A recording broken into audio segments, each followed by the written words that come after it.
More oil and Bugby Plumbing seat of honor.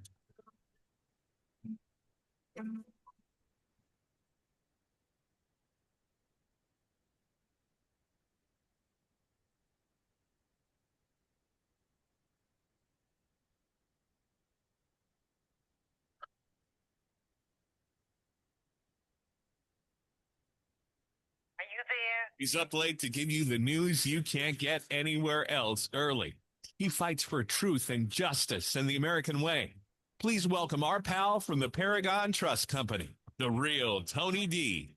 Tony D'Angelo. All right, our very good pal Tony D'Angelo joining us to talk about what is going on wrong and, well, sometimes what's going on right in this crazy world of ours. You can find him on the X, Tony D'Angelo 7. Of course, he's got his own YouTube page, which we will get to before too long. Tony, good morning. How are you, sir?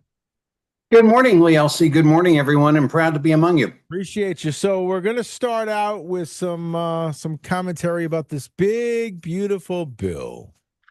Thank you. I've been following the Votorama, and right now the one big, beautiful bill is back and forth and back and forth. It's probably going to be another tiebreaker vote, but I get so angry personally because, as I always say, whatever politicians do somehow ends up on your dinner table, my dinner table, your work table, my work table, your studio, my whatever it is here. If you ever needed a moment to hate your elected official, now is the time. And the question I want to ask everybody today, whoever you happen to be, how can your state survive without real, honest to goodness economics? And the fact is that, all these politicians who basically are like drunks at the bar, they've been spending like drunken sailors. It's like, the deficit. I don't discount the deficit, but yet you attack the deficit by having productive capacity and tax paying and getting rid of excess spending. And I had one of these like slap yourself in the head moments last night. I was going between the buildings and I said, you take our state, Connecticut, and, we've got people watching from all over. And I said, there's not one politician I know of locally, one candidate I know of locally that has mentioned one thing about the positive effects of what a tax cut would mean to the working people of the state, what no tax on tips would mean to somebody waiting tables, or no tax on overtime. I mean, nothing, absolutely nothing. People say they want to run for governor. I mean, not a word. And then, and I get so tired of paying for the screw ups. Another thing, probably, I think right now, the two greatest enemies to the Republic are Chris Murphy and Raphael Warnock. Chris Murphy's running around saying these things about, this is going to give billionaires a $270,000 tax cut. It's not supported with anything. I don't hear one damn Republican in the state attacking it. I have shown the chart. It's like it is air. It is nothing. It's the only thing it does is it ratchets back the marginal rates, but it does that for everybody. And then it's like, they look at this guy as if he's the savior of all mankind. Now, Raphael Warnock, as far as I'm concerned, this guy wants to keep people of color enslaved forever because that will ensure his employment. And it's like yesterday he came in, or actually it was a Sunday, he came into the Senate and he had a whole cadre of ministers and, how dare you do this and how dare you cut all this stuff. And I'm not for cutting things in need. I'm really not. But it's like the best anti-poverty weapon in the world is a freaking job. And I think they just don't want you to work, basically. So this will ensure their employment. Your ball, my friend. So let me ask you this, because I talked about this yesterday. What is the advantages of not taxing overtime, that's separate from, lowering taxes for everybody, every place else? I don't understand that. And then the no tax on tips, I get it. It's a nice selling point. It's great for a promotional ad, but most of those folks don't pay the right amount of taxes anyway. You know that. I mean, a waitress isn't declaring all her money. How does that benefit the general welfare of the country? It's a little and a lot, and it's the thing of, if you give somebody a little bit more spending power, it gives them the ability to maybe get something or buy something or do something. No, it's not this great windfall, but it's something that will say, hey, I can do this now. I can pay my electric bill. I can fix my car. I can send my child to Catholic school. It's not this great thing as far as for any one person, but collectively, it does have an impact. And, it's like, well, maybe the fact that you're not, because you got to get 40 hours to get to overtime, right? But guess what? Now you're going to work 40 hours and pay tax on that. Guess what? Taxes come to reduce the deficit. I mean, it's that kind of a thing. And it's just, are these wonderful solutions? I think they're darn good. I think the manufacturing, the 1 year write-off for the manufacturing bill, you think our stupid state could catch on to that? Dream on. But it's like, things like this are really, really good, but are they perfect? No, but we're in such soup right now that, my Lord, we're talking about the deck chairs on the Titanic and the ship is sinking. That's where we're at. Before you get to point two, I'll ask you I'll put you on the spot. Would you vote for this big, beautiful bill if you were in Congress? Oh, absolutely. You have to. I mean, it's it's a question of, do I want to save what's working or effectively just say no, I don't want it. Whoever doesn't vote for it, whoever doesn't tout it, and this comes down to people from the Board of Education on up, you are really voting and supporting a tax increase at this point. You're complicit by your silence, and that's just it. You talk of everything else. Do you want to pay 15-18% more taxes next year, Lee Elci? I know I don't, and I certainly don't want to do it because of a political screw up. How about though this increase in the deficit? Does that bother you? Or I mean, obviously, I think. Well, we're walking close to a ledge, but the idea is to get things working and get them economically producing. I mean, there is quote unquote a gulf there, but the alternative is, well, we're just going to keep raising taxes on those that are working and keeping the flow, the unchecked flow of entitlements going. And it's just a question of, one has a great chance of getting this country out of the soup. The other is absolutely no chance. I mean, and that's basically where we're at. It's not a good place to be in, but we got here over many years. We didn't get here overnight. Tony D'Angelo 7 on the X. All right, you're going to pivot from that to COVID. It's interesting. The chickens, no pun intended, because I'm sort of a chicken farmer, or actually a chicken patron. The chickens come home to roost. This happened last night, and this is a news release from the Office of the Public Affairs of the Justice Department. There is something taking place. I have to read this, unfortunately, because it's on paper. National Healthcare Fraud Takedown. 324 defendants, 96 doctors, nurse practitioners, pharmacists, and other licensed medical professionals in 50 federal districts and 12 states' attorneys general's offices across the United States. Participation in various healthcare fraud. It does involve the District of Connecticut. And you read down, and there is a lot of emphasis. This apparently is ongoing. And the Justice Department's focusing on eliminating healthcare fraud schemes that depend on telemedicine, including schemes involving fraudulent claims for genetic testing, durable medical equipment, and COVID-19 tests. Does that sound familiar to our listeners and our viewers? Now, remember, because people watch from all over, but if you're watching from all over, keep an eye on this in your state and let me know. We had an incident here in Connecticut where there was a company that the governor's spouse, Governor Ned Lamont, had ownership interest in through his wife, called Sema4, and there was no big COVID testing going on. There was also genomic tests at $250 a pop. And the thing that they're looking at, and of course they never told anybody about that. We told you here, but how much of that was paid by Medicare and Medicaid, we shall see. But that's what they're looking at is, duplicate testing. How did it go on? Was it necessary? And that's actually one thing taking place. This other thing took place. This is June 26th, and this is from the Justice Department. So they've been busy.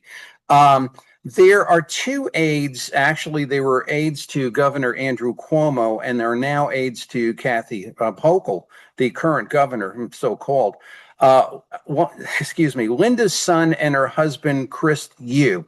And they were involved in a fraudulent scheme involving procurement of personal protective equipment.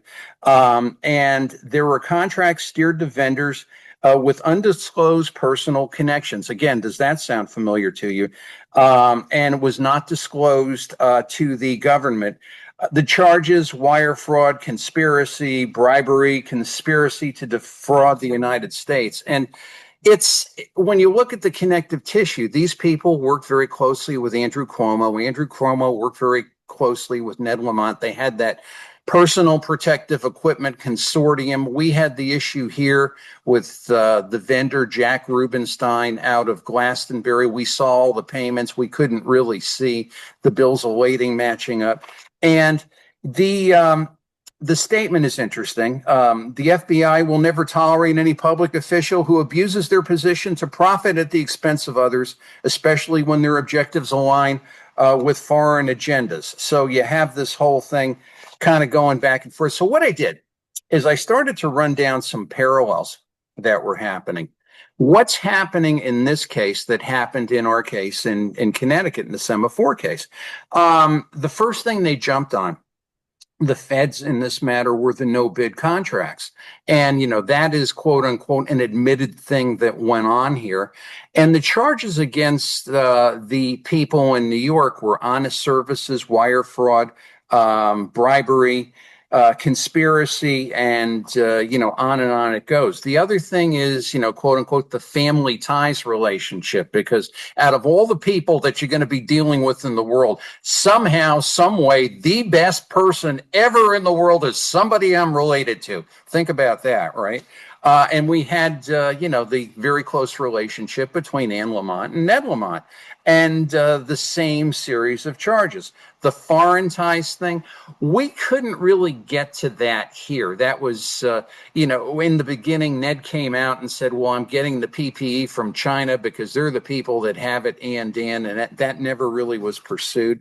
But it'll be interesting to see what this brings out. Now, the financial benefits thing here. There was this whole thing that, the Lamonts never made any money on Semaphore. And it's like, well, what define, or never made any profit? Define profit. Is profit operating profit, or is profit, ginning up the value of the stock and cashing in on game day? There's kind of two different things. And the same thing with Sun and Yu. So there's a connection here as far as how it goes. Oh, and by the way, as Alice Cramden would say to Ralph, the Sun and Yu, the people in New York, were laundering money offshore. And the Lamont family has a very large holding in the Cayman Islands, the Oak HCFT partnership, which is owned by Anne Lamont. Actually, she's an equity partner in this. So it's that same kind of a thing, and it's all kind of walking like a duck. Now, when you bring that back locally, things are starting. It's funny. We started 5 years ago, 4 or 5 years ago, talking about the control of the media. And I'm sure people watching, if you live in a blue state, you're seeing your media controlled. And in Connecticut, there was a $72 million contract signed right at the beginning of COVID, right before the lockdown. And when we've shown it, no one ever really talked about it other than us. Other people started to talk about it. But if you go to Twitter and if you go to social media, it's like, wow, this really went on. Yes, it bought the flow of the media where you wouldn't find these things. So people are wondering, this all kind of looks very, very seamy now. Very, very, there's too many pieces here not to ignore. And what I did yesterday, and it's this to me is absolutely amazing. Semaphore in Connecticut borrowed money from the state Department of Economic and Community Development, borrowed it at 2%, simple interest. And not only that, but there was various sort of specious loan forgiveness as time went on. It started out at 15 million. I think they've paid like $500,000 in principal. It's now mysteriously at $5.8 million. And all I'm really saying, Lee Elci, is that whoever, if Ned Lamont, who right now our governor is under a lot of questions as to does he run again, does he run again, the very left wing people uh, in his party want to, they're very dissatisfied with him, and it's where this all goes, and because he's shown conservative tendencies, and some of his recent vetoes of bills, or at least showed some semblance of sanity. Wherever this goes, you can't leave this on the cutting room floor. Something happened here. I mean, a lot admittedly happened here, and it's wrong. And I get very, very tired of the whole excuse me thing of someone's in public office and they're just abusing it somehow for their benefit, and then coming to you and saying, well, this is the best thing for you because I know what's best and I'm protecting you, but somehow I'm involved with it. There's just something terribly wrong with that. So how many politicians in the state of Connecticut have contacted you, Tony, about information on this stuff? Well, you can let your mind run wild, but the answer is absolutely positively none. State media sources, absolutely positively none. And it's, I mean, I don't know how you ignore it. And then when you look in a world where you have something like this, where you have people running for office and they're just not paying attention to the world around them. I mean, how does a government sustain itself unless it has an economy?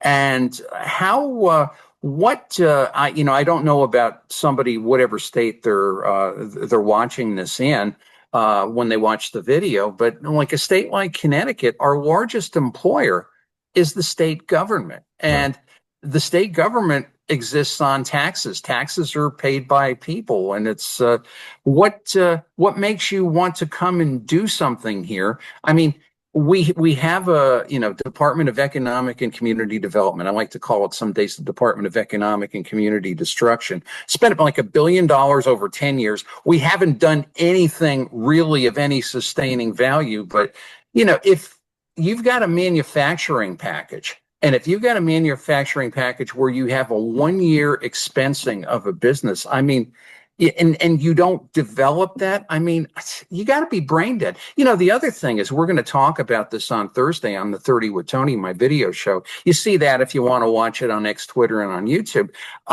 Opportunity zones, qualified opportunity zones, where a place like in our state, like a Hartford or like a New Haven or like a New London or like a Meriden, who really, really, really need an economic building. If you go in and you start to use these incentives, I'm not talking state incentives, I'm just talking really good quality old-fashioned tax breaks, and you stay in there for 10 years and you give jobs and you start to improve the environment, you walk away with the sale of a building in a much better place, tax-free. And I mean, it's like, me, myself, and I was saying to somebody, Lee Elci, if I were to be a governor candidate, I would declare this entire state an economic opportunity zone. I mean, because we're at such a point right now. It's like, what do you do? It's, why would I come there? Well, if you hang out, you don't pay taxes for 10 years. Hey, now I'm interested.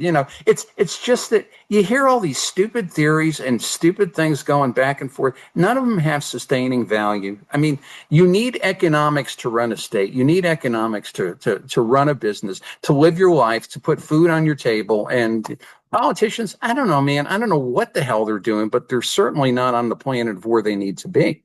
His name is Tony D'Angelo. A couple of scheduling notes here. You can get him every single weekday morning, or no, the Tuesday morning at 7 o'clock right here on 94.9. Of course, he has his own YouTube page. That's Thursday. He unleashes the video. Now, next week, Tony, I've got you coming on with the Wayne Allen Root Show with me, and so that'll be great so that you can find Tony in a whole bunch of different places. But as always, Tony, I thank you. Now, where anything else that I missed in that equation? No, I think we just about covered it. I would appreciate people keeping their eyes and ears out, because there's just so many developments breaking now, especially with the COVID-19 fraud. I may miss them, so you can message me on Twitter. My email address, fortresstrust@aol.com. And this is a continuing story, and it's not going to leave us anytime soon. I think it's going to get a whole lot bigger. I know it will.